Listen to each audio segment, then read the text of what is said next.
कहानी मोगली और जंगल की फुसफुसाती रात। जंगल में उस रात कुछ अलग था। हवा धीरे धीरे चल रही थी, पत्ते सरसराते थे और चांद पूरा गोल आसमान में चमक रहा था। मोगली नदी के किनारे बैठा था, वह तारों को देख रहा था। तभी पीछे से बलू आया और बोला, इतनी रात को क्या सोच रहे हो? मोगली मुस्कुराया, आज जंगल बहुत शांत है, लेकिन थोड़ा डरावना भी। बघीरा पेड़ की छाया से बाहर आया, उसकी आंखें चमक रही थीं।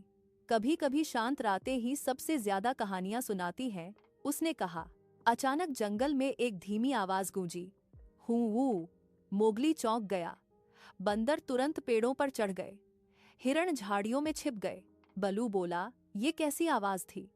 बघीरा धीरे से बोला, ये जंगल की पुरानी घाटी की दिशा से आई है। मोगली की आंखों में चमक आ गई। चलो देखते हैं। तीनों धीरे धीरे उस घाटी की ओर बढ़े। वहां पेड़ बहुत ऊंचे थे, घास लंबी थी और हवा ठंडी। अचानक झाड़ियों में हलचल हुई, खड़खड़। मोगली थोड़ा डर गया, लेकिन पीछे नहीं हटा। तभी एक छोटा साही बाहर आया। ओ! मोगली हंस पड़ा, मैं तो समझा कोई भूत है।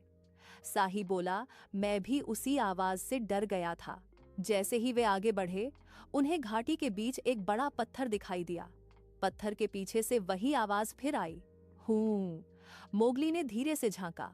वहां एक बूढ़ा हाथी खड़ा था, उसकी सूंड पत्थर के बीच फंस गई थी। वह सूंड हिलाने की कोशिश कर रहा था, इसलिए अजीब आवाज निकल रही थी। बलू जोर से हंस पड़ा, अरे ये तो भूत नहीं, हाथी है। मोगली तुरंत बोला, डरो मत, हम मदद करेंगे। बघीरा ने पत्थर को पंजों से धकेला। बलू ने जोर लगाया। मोगली ने हाथी की सूंड को धीरे धीरे खींचा। 1, 2, 3, धप।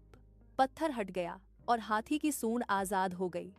हाथी मुस्कुराया, धन्यवाद छोटे दोस्त, उसने कहा। जंगल में फिर से शांति लौट आई। मोगली आसमान की ओर देखकर बोला, आज समझ आया, हर डर के पीछे कोई कहानी छिपी होती है। बलू हंसा, और कभी कभी वो कहानी बहुत मजेदार भी होती है। तीनों दोस्त हंसते हुए वापस जंगल की ओर चल पड़े। चांद अब और भी चमक रहा था। डर से भागने के बजाय सच जानने की हिम्मत करनी चाहिए।